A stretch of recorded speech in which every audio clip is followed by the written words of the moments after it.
Happy Holi, তোমাদেরকেও happy Holi.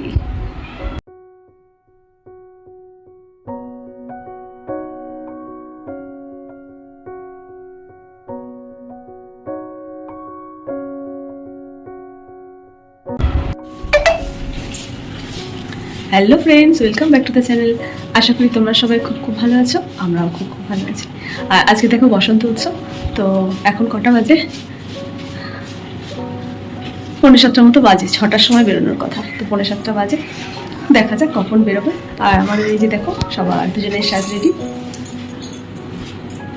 আমি বলে হাইলাইট বলো আমি যাচ্ছি কোথায় যাচ্ছ বলো? বসন্ত উৎসবে সকালবেলা কথা বলার মুডই নেই। ফুলে বাকি রং মাখতে যাচ্ছ? তো দেখা যাক কখন হয়। আমরা এখন তো যাই ওখানে, কি করে দেখি সবাই। চলো। আকাশে নীল রঙের মেঘ, মাঠে ফুল ভরে উঠেছে, প্রকৃতি নবজীবনে পূর্ণ। শুভ বসন্ত। তো আমার সকল বন্ধুদের জানাই বসন্ত উৎসবের রঙিন শুভেচ্ছা। প্রতি বছর বাঙালিরা এই উৎসবের রংমেলায় আনন্দ উল্লাসে মেতে ওঠে। আমরা সকলেই জানি যে কবিগুরুর এই গানের মধ্যে দিয়েই বাঙালিদের দোল উৎসব শুরু হয়। দোলযাত্রা যেন বসন্তের আহ্বান। শীতে প্রকৃতি যেমন রুক্ষ শুষ্ক থাকে, আমাদের শরীর মনও তেমন থাকে, কিন্তু শীতের শেষে বসন্তের আগমনে প্রকৃতি রঙে রেঙে ওঠে। আর সেই রঙের ছোঁয়ায় আমাদের দেহ মনও রঙিন হয়ে যায়। দোলযাত্রা যেন বসন্তের আহ্বান। এই উৎসবটি যেন বসন্তকে আহ্বান জানিয়ে শীতকে বিদায় দেয়। এই উৎসবে মানুষ একে অপরকে রাঙিয়ে দিয়ে এক রঙিন পরিবেশ তৈরি করে। এই বসন্ত উৎসবকে স্বাগত জানাতে প্রকৃতি যেন এক বর্ণালী সাজে সেজে ওঠে। দোল উৎসব শুধু একটা রঙিন উৎসব নয়, এটা আমাদের ভালোবাসা আর সহানুভূতির প্রতীক। এই দিনটি আমাদের মাঝে আনন্দ এবং একে অপরের প্রতি দয়া ও ভালোবাসা ছড়িয়ে দেয়। আজকের এই অনুষ্ঠানে আমরা নানা সাংস্কৃতিক কর্মসূচির মাধ্যমে দোল উৎসব উদযাপন করব। তো সেই কারণেই সবাই আমরা একসঙ্গে মিলিত হয়েছি। আমরা আজকে একসঙ্গে রং খেলবো, গান গাইবো এবং নাচবো। আমাদের প্রাচীন ঐতিহ্য অনুযায়ী এই দিনটি শুধু আনন্দ উদযাপন করার জন্য নয়, বরং একে অপরের প্রতি ভালোবাসা এবং বন্ধুত্বের সম্পর্ককে আরও দৃঢ় করার দিন। আর আমরা আজকে আশা করব আজকের এই উৎসবে সবার মনকে আনন্দিত করতে এবং আমাদের জীবনে শান্তি ও সাম্প্রদায়িক ঐক্য প্রতিষ্ঠা করতে। তো দেখো সবাই রঙিন সাজে সেজে উঠেছে, আর বাচ্চারা যেহেতু শাড়ি পরেছে খুব সুন্দর লাগছে দেখতে। আর এখানে আমাদের বেরোতে তো একটু দেরি হচ্ছেই, তো সবারই বাচ্চাদের সামলাতে, একটু বাড়ির সংসারে সব কিছু সামলে টামলে আসতে একটু দেরি হচ্ছে। কিছু করার নেই, বলা হয়েছিল 6টার সময়, তো 6টা তো অনেক আগেই বেজে গেছে। আর এই যে দেখো আমাদের গ্রুপের তো সবাই চলে এসেছে, তো বাচ্চারা এখন আস্তে আস্তে আসছে। আজকের দিনে কিন্তু সকাল থেকে বাড়িতে বাড়িতে পাড়ায় পাড়ায় চলে রঙের ফোয়ারা। ছেলে বুড়ো সবাই মেতে ওঠে আনন্দে। তারপর বিকেলে চলে আবিরের খেলা। তো দোল পূর্ণিমার দিনে বাঙালিরা ঘরে ঘরে রাধাকৃষ্ণের কিন্তু পুজো করে, আর তার সঙ্গে ভগবানের চরণে আমরা আবির ছোঁয়াই।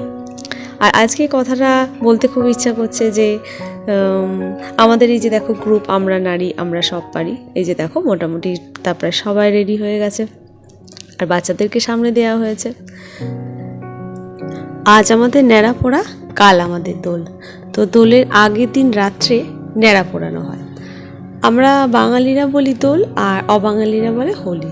তো সে দোল হোলি আমরা যে নামেই ডাকি না কেন, আসলে সবটাই হলো রঙের উৎসব। আমাদের ছোটবেলায় দোল মানেই ছিল পিচকারি দিয়ে একে অপরকে রং দেয়া। তো দিনের বেলায় খেলার চোটে কাউকে চেনা যেত না।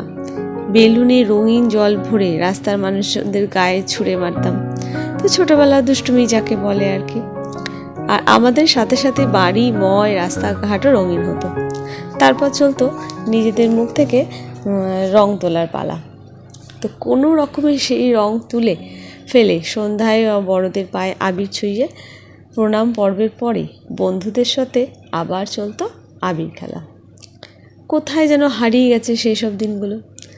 আজকালকার ছেলেমেয়েরা তো তেমনভাবে দোল খেলেই না। আর এদিকে দেখো, তো আমরা আমাদের একটু এগিয়ে গিয়ে তুফান সংঘ আছে, তো সেই তুফান সংঘের মাঠে আমরা প্রোগ্রাম করেছিলাম।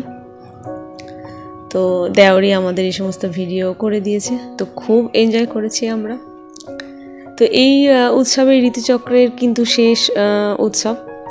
ধর্মীয় গণ্ডি ছাড়িয়ে দোল বা হোলি আজ সব মানুষের উৎসব, অন্যায়কে পরাজিত বার মন আনন্দে ভরে উঠুক, এটাই আমরা আশা করব। তো প্রত্যেক বছরের মতো এবছরেও বসন্ত উৎসব আমাদের গ্রুপ কর্তৃক আয়োজিত হয়েছে প্রভাত ফেরি। তো প্রত্যেক বছর ঠিক নয়, এটা আমাদের সেকেন্ড ইয়ার হচ্ছে।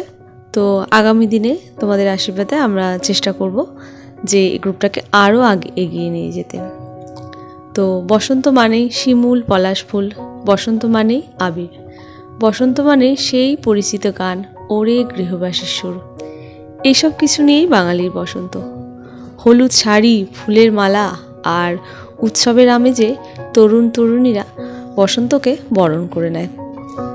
আমাদের জীবনে বসন্তের আগমন এক আশার সংকেত হয়, কিন্তু সময়ের সঙ্গে সঙ্গে বসন্তের চিরচেনা রূপবৈচিত্র্য যেন হারিয়ে যাচ্ছে। পরিবেশ বিনাশী কর্মকাণ্ডে বসন্তের রঙে চির ধরেছে। তাই বসন্তকে শুধু উদযাপন করলেই হবে না, প্রকৃতি পরিবেশ রক্ষায় আমাদের সবাইকে এগিয়ে আসতে হবে।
তো দেখো, প্রোগ্রামের শেষে আমরা আবার ক্লাবের সামনে এসে উপস্থিত হয়েছে। তো এখানে সবাই মিলে বলছে তাহলে একটা ভালো করে গ্রুপ ফটো তোলা যাক। আর রৌদ্র তো তেমন দিয়েছে, চড়া হয়েছে, তো ওই জন্য তাড়াতাড়ি করে সবাই বাড়ি চলে যাব। তো চলো বন্ধু, ভিডিওটা এখানেই শেষ করছি। তোমরাও ভালো থেকো, সাবধানে থেকো, সুস্থ থেকো। আর ভিডিওটা ভালো লাগলে একটা লাইক করে দিও, তোমাদের একটা লাইক আমাকে অনেক আগে এগিয়ে নিয়ে যেতে সাহায্য করে। তো চলো বন্ধু, ভিডিওটা ভালো লাগলে লাইক অ্যান্ড সাবস্ক্রাইব। টাটা।